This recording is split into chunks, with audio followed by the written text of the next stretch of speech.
സ്നേഹ നമസ്കാരം. നോക്കൂ, ഈ സന്ദീപ് വാര്യർ എന്ന് പറയുന്ന ആ മനുഷ്യനെ കുറിച്ച് ഇനി വീഡിയോ അതല്ലെങ്കിൽ പ്രതികരണങ്ങളൊന്നും വേണ്ട എന്ന് ധരിച്ചതാണ്. പക്ഷെ കൃത്യമായിട്ടും ഇയാളുടെ ഈ ഒരു വൈകൃതം, അതായത് ഈ ആദ്യം എന്താ പറയുക, ഛർദിക്കുക, ആ ഛർദിൽ പിന്നെ വാരി തിന്നുക എന്ന ഇയാളുടെ ആ ഒരു ക്യാരക്ടർ ഉണ്ടല്ലോ, അതിനെക്കുറിച്ച് ഒരു കോൺഗ്രസ്സുകാരനായിട്ടുള്ള ഒരു വ്യക്തി തന്നെ തുറന്നു പറയുന്ന സമയത്ത് ആ പ്രതികരണം മാക്സിമം ജനങ്ങളിലേക്ക് എത്തിക്കേണ്ടതുണ്ട്. അതുകൊണ്ട് തന്നെയാണ് മുതിർന്ന മാധ്യമ പ്രവർത്തകനായിട്ടുള്ള മാത്യു സാമുവൽ, നമ്മൾക്ക് എല്ലാവർക്കും അറിയാം, മുതിർന്ന അദ്ദേഹത്തിന്റെ വാക്കുകളൊക്കെ കൊള്ളുന്ന വാക്കുകൾ മാത്രമാണ് അദ്ദേഹം പറയാറ്. അദ്ദേഹം ബേസിക്കലി ഒരു കോൺഗ്രസ്സുകാരനായിരുന്നു. യഥാർത്ഥത്തിൽ കോൺഗ്രസിന്റെ ഉള്ളിൽ എന്താണ് സംഭവിക്കുന്നത് എന്നൊക്കെ അറിയുന്ന, കൃത്യമായിട്ടും രേഖസഹിതം പറയുന്ന ഒരു വ്യക്തി തന്നെയാണ്. എന്തായാലും അദ്ദേഹത്തിന്റെ ആ വാക്കുകൾക്ക് ഇവിടെ വലിയ പ്രസക്തി ഏറുകയാണ്. കാരണം തന്റെ മാതൃ സംഘടന, അതല്ലെങ്കിൽ തന്നെ വെറും ഒരു സന്ദീപ് ആയിരുന്നിടത്ത് നിന്ന് സന്ദീപ് വാര്യർ എന്ന് പറയുന്ന വലിയൊരു ബിംബത്തെ ഉയർത്തിയെടുത്ത തന്റെ മാതൃ സംഘടന, പോറ്റമ്മയായിട്ടുള്ള തന്റെ സംഘടനയെ പൂർണ്ണമായിട്ടും ഒറ്റുകൊടുത്തുകൊണ്ട് പോയിട്ടുള്ള സന്ദീപ് വാര്യർക്കെതിരെ കൃത്യമായിട്ടും കോൺഗ്രസിലേക്ക് പോയത് കൊണ്ട് തന്നെ ഒരു കോൺഗ്രസ്സുകാരനായിരുന്ന ഒരു വ്യക്തിയുടെ വാക്കുകൾക്ക് അതിൻ്റെതായിട്ടുള്ള പ്രാധാന്യമുണ്ട്. ഇത്രയ്ക്കും വൃത്തികേട് ചെയ്ത ഈ സന്ദീപിനെ കുറിച്ച് ഈ മാത്യു സാമുവൽ പറയുന്നു, ഒന്ന് കേട്ടു നോക്കൂ. സന്ദീപ് വാര്യർ കോൺഗ്രസ് പാർട്ടിയിൽ ജോയിൻ ചെയ്തു. ഉറപ്പായിട്ടും അദ്ദേഹം കേരളത്തിലെ BJPയുടെ ഒരു ഫേസ് ആയിരുന്നു, വളർന്നു വരുന്ന ഒരു നേതാവായിരുന്നു. സത്യമാണ് ഇതൊക്കെ. നല്ലപോലെ ആർട്ടിക്കുലേറ്റ് ചെയ്ത് മീഡിയയുടെ മുമ്പിൽ നല്ലപോലെ സംസാരിക്കാൻ അറിയാം, വ്യക്തമായ കാഴ്ചപ്പാടും ഉണ്ടായിരുന്നു. ഇതൊക്കെ സത്യമാണ്. ഇനി അതിന്റെ ചില പ്രശ്നങ്ങൾ എടുക്കാം. ഇദ്ദേഹം കോൺഗ്രസ് പാർട്ടിയിൽ ജോയിൻ ചെയ്തിട്ട് പറഞ്ഞു, മതനിരപേക്ഷതയും മതേതരത്വവും ഒക്കെ നിലനിർത്തുന്ന ഒരു ദേശീയ പ്രസ്ഥാനമാണ് കോൺഗ്രസ് പാർട്ടി. അതേപോലെ തന്നെ BJPയിൽ നിന്ന്, കാരണം അദ്ദേഹത്തെ കരുതലും തണലും കൊടുക്കേണ്ട പാർട്ടിയുടെ പല നേതാക്കളും അതിന് തയ്യാറായില്ല. ഇതൊക്കെയാണ് അദ്ദേഹം പറയുന്ന വാദങ്ങൾ. ഇനിയിപ്പോ കോൺഗ്രസ് പാർട്ടിയെ പറ്റി ഈ സന്ദീപ് വാര്യർക്ക് പല കാര്യങ്ങളും അറിയത്തില്ല. കാരണം ഞാൻ പഴയ ഒരു KSUകാരനായിരുന്നു. ഇപ്പൊ ചില കാര്യങ്ങൾ പറഞ്ഞുതരാം. കേരളത്തിലെ കോൺഗ്രസ് പാർട്ടിയുടെ DCC പ്രസിഡന്റ് ചില ജില്ലകളിലും, അതായത് പാലക്കാട് ഉൾപ്പെടെ അങ്ങോട്ടുള്ള പല ജില്ലകളിലും ഇതിനെയൊക്കെ നിയമിക്കുന്നതിന് മുമ്പ്, അതായത് ഓൾ ഇന്ത്യ കോൺഗ്രസ് കമ്മിറ്റിയാണ് ഇത് പ്രസിദ്ധീകരിക്കുന്നത്, അതിനു മുമ്പ് ഇവരെല്ലാം തന്നെ കുഞ്ഞാലിക്കുട്ടിയോടും മുസ്ലിം ലീഗിനോടും അഭിപ്രായം ചോദിക്കും. അതാണ് കോൺഗ്രസിന്റെ ഏറ്റവും വലിയ ജനാധിപത്യം എന്ന് പറയുന്നത്. നോക്കൂ, മാത്യു സാമുവൽ എന്ന് പറയുന്ന ഈ മുതിർന്ന മാധ്യമ പ്രവർത്തകന് കോൺഗ്രസിന്റെ ആ രീതികളൊക്കെ പൂർണ്ണമായിട്ടും അറിയാം. അദ്ദേഹം വല്ലാതെ ഇഴുകി ചേർന്നുകൊണ്ട് തന്നെ പ്രവർത്തിച്ചൊരു വ്യക്തി ആയതുകൊണ്ട് തന്നെ ഇദ്ദേഹം പറയുന്നത് കൃത്യമായിട്ട് നമ്മൾ ഇന്ന് രാവിലെ മുതൽ കണ്ടുകൊണ്ടിരിക്കുന്നു. മലപ്പുറത്ത് പാണക്കാട് കുടുംബത്തിലെത്തി മുസ്ലിം ലീഗിന്റെ ആ ഒരു അധ്യക്ഷനോ ഏതോ ഒരു തൊപ്പിയിട്ട ഒരുത്തൻ, എന്തോ ഒരു തങ്ങള്, ഈ തങ്ങന്മാരും ഒക്കെ ആയിട്ട് ചായ വാങ്ങി കുടിക്കുന്നു. ഇത്രയും നാൾ ഛർദിച്ചത് എന്തായിരുന്നോ അത് ഇന്ന് ഛർദിച്ച ആ കോളാമ്പിയിൽ തന്നെ പാൽപ്പായസമായി കുടിക്കുന്ന കാഴ്ചകളൊക്കെ നമ്മൾ കണ്ടില്ലേ. എന്താണ് മുസ്ലിം ലീഗിന് കോൺഗ്രസ് പാർട്ടിയുമായിട്ടുള്ള വലിയ ബന്ധം എന്നാണ് ഇദ്ദേഹം പറയുന്നത്. അതായത് കോൺഗ്രസ് പാർട്ടിയുടെ പൂർണ്ണമായുള്ള തീരുമാനങ്ങൾ എടുക്കുന്നത് ഈ കൊടപ്പനക്കൽ തറവാട് എന്നറിയപ്പെടുന്ന ഈ പാണക്കാട് കുടുംബത്തിലാണെന്നും ഇവരുടെ ചെരുപ്പ് നക്കികളാണ് ഈ കോൺഗ്രസ്സുകാർ പൂർണ്ണമായിട്ടെന്നും പറയുന്ന മാത്യു സാമുവൽ കൂടുതൽ തീക്ഷ്ണമായിട്ടുള്ള കാര്യങ്ങളാണ് ഈ പറയുന്നത്. നോക്കാം. സ്വന്തമായിട്ട് പാർട്ടിയുടെ ഒരു DCC പ്രസിഡന്റിനെ, ഡിസ്ട്രിക്ട് കോൺഗ്രസ് കമ്മിറ്റി പ്രസിഡന്റിനെ നിയമിക്കാൻ പോലും കഴിവില്ലാത്ത ഒരു ദേശീയ പ്രസ്ഥാനത്തിന്റെ പാർട്ടിയാണ് കേരളത്തിലെ കോൺഗ്രസ് പാർട്ടി. ഇനി ഇവരുടെ പ്രധാനപ്പെട്ട എല്ലാ നയങ്ങളും തീരുമാനിക്കുന്നത്, കേരളത്തെ സംബന്ധിച്ചിടത്തോളം ഈ കാര്യം പറയുന്നത്, ലീഗിനോട് തീരുമാനിച്ചത് പാണക്കാട് ആ കുടുംബത്തിൽ പോയിട്ട് ചർച്ച ചെയ്ത ശേഷമാണ് നയങ്ങൾ തീരുമാനിക്കുന്നത്. പാർട്ടിയുടെ നയമാണ്, സർക്കാരിന്റെ നയത്തിന്റെ കാര്യമല്ല. സർക്കാർ പൂർണ്ണമായിട്ട് സറണ്ടേഡാണ്. കോൺഗ്രസ് പാർട്ടിയിൽ അദ്ദേഹം പറയുന്നു മതേതരത്വം. ശരിക്കും സന്ദീപ് കേരളത്തിൽ, ഇന്ത്യയിലെ കോൺഗ്രസ് പാർട്ടിയുടെ ചരിത്രം എടുത്ത് വായിച്ചു നോക്ക്. ഇന്ത്യ എന്ന് പറയുന്ന ഈ മഹത്തായ രാജ്യത്തെ ഇത്രയും പുറകോട്ട് കൊണ്ടുപോയത് കോൺഗ്രസ് പാർട്ടിയുടെ വൃത്തികെട്ട കപട മതേതരത്വം മാത്രമാണ്.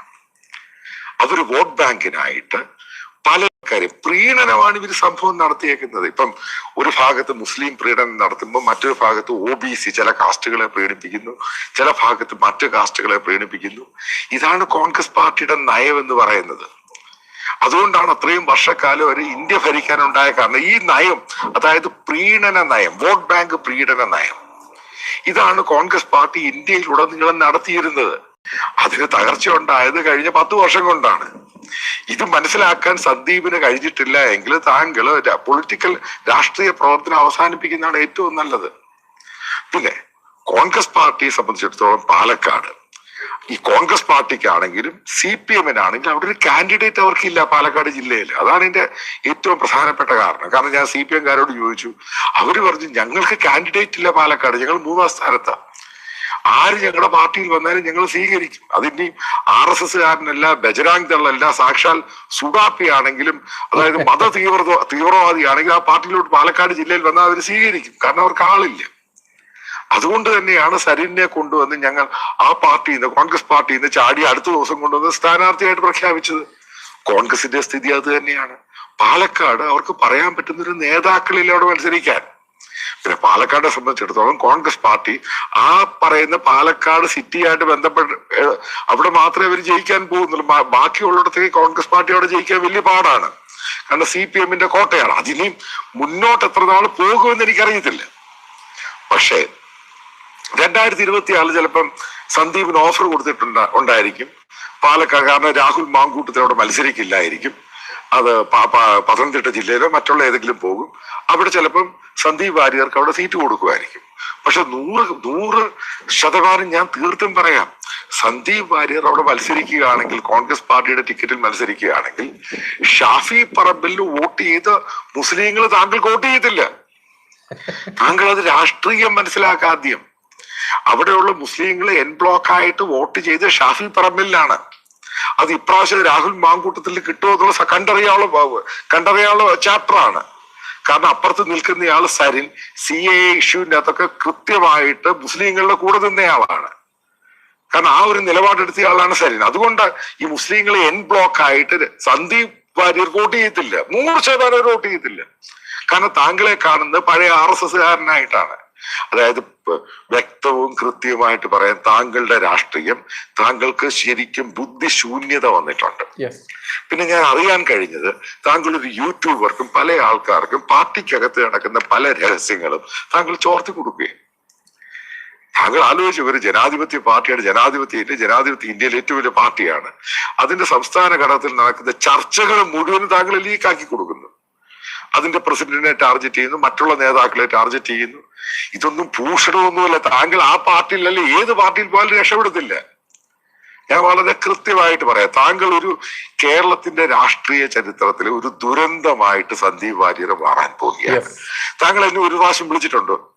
എന്തോ കാര്യമായിട്ട് ബന്ധപ്പെട്ട് എന്നോട് ചോദിച്ചിട്ടുണ്ട്.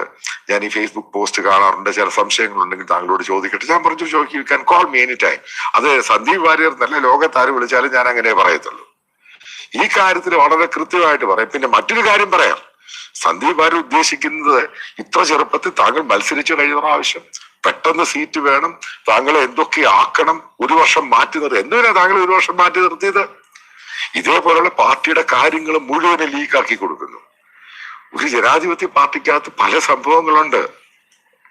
അവിടെ നേതാക്കൾക്ക് പൂർണ്ണമായിട്ടും ഒരു പൊളിറ്റിക്കൽ പാർട്ടിയിലും അവർ 100% ഒരു നേതാക്കളും ഇല്ല. അവർക്ക് പ്രശ്നങ്ങളുണ്ട്. ഇത് ഒരു പൊളിറ്റിക്കൽ പാർട്ടി എന്ന് പറയുന്ന അതിൻ്റെ അകത്ത് ഏതാ ഇല്ലാത്തത്? കീരി, പാമ്പ്, ചള്ള, ചവറി ഇല്ല. ഇതിലെല്ലാം കൂടെ ഒന്നിച്ചു കൊണ്ടുപോകുന്ന ഒരു പൊളിറ്റിക്കൽ പാർട്ടി എന്ന് പറയുന്നത്. പല അഭിപ്രായങ്ങൾ കാണും, ജാതി കാണും, വർഗം കാണും, മതം കാണും. ഇതിനെ ഒരുമിച്ച് കൊണ്ടുപോകണം. അതിനകത്ത് എന്റെ അഭിപ്രായത്തിൽ സുരേന്ദ്രൻ സക്സസ് ആയിരുന്നു. ഇപ്പൊ താങ്കൾ എന്തോ കാര്യം, സീരിയസ് ആയിട്ടുള്ള പല കാര്യങ്ങൾ, പാർട്ടിയുടെ അച്ചടക്കം പൂർണ്ണമായിട്ട് താങ്കൾ ലംഘിച്ച ആളാണ്. അതായത് അതിൻ്റെ അകത്തുള്ള പല സീക്രട്ട് ആയിട്ടുള്ള പല കാര്യങ്ങളും, അഭിപ്രായങ്ങളും താങ്കൾ ഒരു യൂട്യൂബർക്ക് മറ്റുള്ളവർക്ക് ലീക്കാക്കി കൊടുത്തു. ഇതിന്റെ പേരിൽ താങ്കൾക്കെതിരെ നടപടിയെടുക്കും. കാരണം 1 വർഷമായിട്ട് മാറ്റി നിർത്തിയത്. ഏത് രീതിയിൽ സന്ദീപ് തന്നെ വിശ്വസിക്കാൻ സാധിക്കും? ഇപ്പം ആര് പാർട്ടി, സുധാകരൻ ഇപ്പൊ കോൺഗ്രസ് പാർട്ടിക്കകത്ത് ഏറ്റവും കൂടുതൽ ഒതുക്കപ്പെട്ട നേതാവാണ്. അതായത് ഇപ്പോഴത്തെ KPCC പ്രസിഡന്റ്. അദ്ദേഹം എന്നോട് പറഞ്ഞ പല ആവർത്തിയിൽ അയാളെ KPCC പ്രസിഡന്റ് ആക്കേണ്ട സമയത്തൊക്കെ അയാളെ പൂർണ്ണമായിട്ടും താഴ്ന്നു. AU IU എല്ലാം ഗ്രൂപ്പ്. എന്നിട്ടാണ് അയാൾ സ്വന്തമായിട്ട് കണ്ണൂർ ഗ്രൂപ്പ് ഉണ്ടാക്കിയത്. ഇത് കേസുകാരൻ എന്നോട് നേരിട്ട് പറഞ്ഞ സംഭവം. അതുപോലെ VD സതീശനെ അയാൾ നേരിട്ട് പറഞ്ഞിട്ടൊന്നുമില്ല. അയാളെ ഒതുക്കാൻ ശ്രമിച്ചിട്ടില്ലയോ? എത്രയോ പേര് ഒതുക്കാൻ ശ്രമിച്ചു എന്നും പറഞ്ഞാൽ പെട്ടെന്ന് അവരടുത്ത പൊളിറ്റിക്കൽ പാർട്ടി ചാടുകയൊന്നുമല്ല ചെയ്തത്. കാരണം ഒരു പ്രശ്നം ഉണ്ടാകും, അതിന് സമയം കൊടുക്കണം.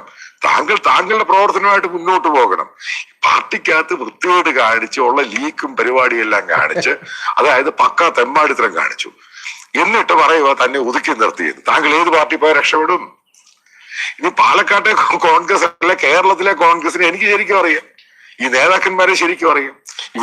ഒന്നിനെ മുകളിൽ പാര വെക്കുന്നില്ല. CPM ഇത് തന്നെ ചെയ്യുന്നത്.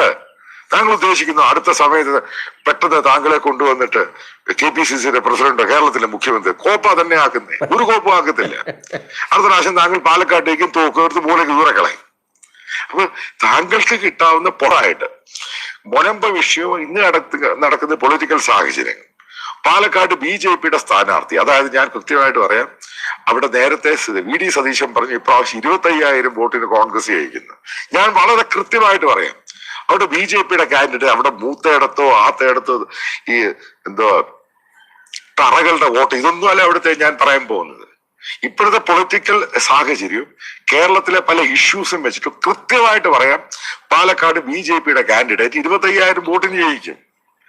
അതേപോലെ തന്നെ ചേലക്കര BJPയുടെ കാൻഡിഡേറ്റ് രണ്ടാമത് വരും. വയനാട് ഉണ്ടാകാൻ പോകുന്ന ഏറ്റവും ഭയങ്കര അത്ഭുതമായിരിക്കും. കാരണം വയനാട് പ്രിയങ്ക ഗാന്ധി 1.5 ലക്ഷം വോട്ടിന് ഭൂരിപക്ഷത്തിൽ കൂടെ കിട്ടാൻ പോകുന്നില്ല. അവിടെ വലിയൊരു ഭാഗം ക്രിസ്ത്യൻസ് വോട്ട് ബോയ്ക്കോട്ട് ചെയ്തു, പലരും BJPക്ക് വോട്ട് ചെയ്തു. ചിലപ്പം അവിടെ BJPയുടെ സ്ഥാനാർത്ഥി 3-ാം സ്ഥാനത്ത് കയറി വരും. അപ്പൊ ഇപ്പോഴത്തെ പൊളിറ്റിക്കൽ സാഹചര്യത്തിൽ താങ്കൾ കാണിച്ച മണ്ടത്തരം, അതുമല്ല താങ്കൾ മനസ്സിലാക്കേണ്ട സംഭവമുണ്ട്. ഒരു പൊളിറ്റിക്കൽ പാർട്ടിയോട് കൂടെ നിൽക്കുമ്പോൾ ഒരു ദിവസം കൊണ്ടല്ല എല്ലാം മാറുന്നത്. അതിന് ഒത്തിരി ഐഡിയോളജിയും പരിപാടിയൊക്കെ ഉണ്ട്. താങ്കൾ RSSൽ വർക്ക് ചെയ്തയാളുടെ ബുദ്ധിശൂന്യതയാണ് ഞാനിത് കാണുന്നത്. കാരണം മണ്ടത്തരം. അതേപോലെ തന്നെ താങ്കൾ ആളാകാൻ വേണ്ടി പല മീഡിയയ്ക്കും, പ്രത്യേകിച്ച് ഓരോ YouTube ചാനലിൽ താങ്കൾ കൊടുക്കുന്ന ഈ പരിപാടി ഇതോടെ താങ്കൾ നിർത്തണം. കാരണം വളരെ മോശമായി ഇത്. ഞാനൊരു ജേർണലിസ്റ്റ് തന്നെയാണ്. പക്ഷെ ഇതേപോലുള്ള ആൾക്കാർ ഇപ്പൊ എന്നോട് വന്ന് ഇന്ന പൊളിറ്റിക്കൽ പാർട്ടിയെ പറ്റി മോശമാണ് സംഭവം, ഞാൻ ചെയ്യത്തില്ല. കാരണം ആ പൊളിറ്റിക്കൽ പാർട്ടിയുടെ അടിത്തറ ഇളക്കുന്ന കാര്യങ്ങളാണ് താങ്കൾ ഇത്രയും നാളും ചെയ്തത്. അത് താങ്കൾ അവിടെയും കോൺഗ്രസിൽ പോയി തുടരുകയാണെങ്കിൽ കൃത്യമായിട്ട് പറയാം, അവിടെ താങ്കൾക്ക് നിൽക്കാൻ പറ്റത്തില്ല. അവിടെ ഈ പാലക്കാട് കോൺഗ്രസിന്റെ അകത്ത് വലിയ താപ്പാരകളുണ്ട്. അവിടെ രാജേഷ് പാലക്കാട് എന്ന് പറഞ്ഞ പഴയ മേയറെ ഒതുക്കിയിട്ടാണ് ഈ പറയുന്ന മാങ്കൂട്ടത്തെ കൊണ്ടുവന്നിരിക്കുന്നത്. അയാളുടെ താപ്പാനയാണ്. പിന്നെ അയാൾ അല്പം വെള്ളം അടിക്കുന്ന അയാളുടെ പ്രശ്നം. അപ്പം അവിടെയും വലിയ പ്രശ്നം ഉണ്ടാകും. താങ്കൾക്ക് പെട്ടെന്ന് ലിഫ്റ്റ് തരുവാണെങ്കിൽ ഇത് അവിടെ നല്ല ഏത് പൊളിറ്റിക്കൽ പാർട്ടിയിലും ഇഷ്യൂ ഉണ്ടാകും. അവിടെ CPMന്റെ കോൺഗ്രസിന്റെ പ്രശ്നം, അവിടെ മത്സരിക്കാൻ അവർക്ക് കാൻഡിഡേറ്റ് ഇല്ല. അതാണ് അവരുടെ ഇഷ്യൂ. അതിനിപ്പോ ഏത് നീർക്കോലി വന്നാലും അവരെടുത്ത് വെക്കും. അതുകൊണ്ടാണ് 2 പൊളിറ്റിക്കൽ പാർട്ടികളെ സ്വാഗതം ചെയ്തത്. പക്ഷെ വീണ്ടും അടിത്തറയിട്ടൊരു കാര്യം പറയാം, താങ്കൾ കാണിച്ച ഏറ്റവും വലിയ മണ്ടത്തരം, ഈ മണ്ടത്തരത്തിന് താങ്കൾ വലിയ വില കൊടുക്കേണ്ടി വരും. നോക്കൂ, ഇതിലധികം എന്തിനാണ് ഇവനെ കുറിച്ച് പറയുന്നത് എന്നതാണ് യാഥാർത്ഥ്യം. എന്തായാലും തനിക്കൊരു സ്ഥാനം കിട്ടാൻ വേണ്ടി, മാനം കിട്ടാൻ വേണ്ടി ഇത്രയും വലിയ ഒരു പാർട്ടിയിൽ നിന്ന്, ഒരു ദേശീയ പാർട്ടിയിൽ നിന്ന്, രാജ്യം ഭരിക്കുന്ന പാർട്ടിയിൽ നിന്ന് ഇതുപോലെ കത്തിക്കൊണ്ടിരിക്കുന്ന തീക്കുണ്ടത്തിലേക്ക് പെട്രോൾ കുപ്പിയുമായി കയറി ചെന്ന, പെട്രോൾ കന്നാസുമായി കയറി ചെന്ന ഈ വർഗവഞ്ചകന് ഇതിനെ കൂടുതൽ പറയാനില്ല എന്നുള്ളതാണ് യാഥാർത്ഥ്യം. എന്തായാലും മാത്യു സാമുവൽ സാറിന്റെ വാക്കുകൾ പൊന്നാവട്ടെ എന്ന് മാത്രമേ പറയാനുള്ളൂ. BJPയുടെ സകലമാന നിർജീവമായിരുന്ന ആളുകൾ പോലും ഇന്ന് ഈ പറയുന്ന വർഗവഞ്ചകന്റെ ഈ ശുദ്ധ തെമ്മാടിത്തരം ഇങ്ങനെ പുറത്തു വന്നത് കൊണ്ട് തന്നെ, ഇവന്റെ യഥാർത്ഥ ആ സുഡാപ്പി മുഖം പുറത്തു വന്നത് കൊണ്ട് തന്നെ, ഇസ്ലാമിക ജിഹാദികൾക്ക് ഈ തന്നെ വളർത്തിയ പാർട്ടിയെ ഒറ്റുകൊടുക്കുന്നതിന്റെ മുഖം തെളിവ് സഹിതം പുറത്തു വന്നത് കൊണ്ട് തന്നെ ഇന്ന് നിർജീവമായി കിടക്കുന്ന എല്ലാ ആളുകളും, BJPയുടെ സജീവ പ്രവർത്തകരെല്ലാം ഇന്ന് പ്രവർത്തന മണ്ഡലത്തിലേക്ക് ഇറങ്ങിക്കൊണ്ട് പാലക്കാട് ഐതിഹാസികമായുള്ള ഒരു വിജയം നേടുമെന്ന വാർത്തകൾ തന്നെയാണ് ഇന്റലിജൻസ് റിപ്പോർട്ടിനെ പോലും ഉദ്ധരിച്ചുകൊണ്ട് ഇത്തരത്തിലുള്ള മാത്യു സാമുവൽമാർ പറയുന്നത്. അതുകൊണ്ട് തന്നെ അദ്ദേഹത്തിന്റെ വാക്കുകൾ പൊന്നാവട്ടെ. ഈ പറയുന്ന വർഗവഞ്ചകന്റെ സ്ഥാനം എവിടെ ആയിരിക്കും എന്നുള്ളത് കാലം കാണിച്ചു തരാതിരിക്കില്ല. ഓരോ സംഘപ്രവർത്തകനും, ഇയാളെ ആരാധിച്ച, ഇയാളെ ബഹുമാനിച്ച ഓരോ വ്യക്തിയുടെയും ആ ശാപം ഇയാളുടെ തലയിൽ തന്നെ പതിക്കുമെന്നുള്ളത് നിസ്സംശയം പറയാം. നന്ദി, നമസ്കാരം. ജയ് ഹിന്ദ്, ജയ് ശ്രീറാം.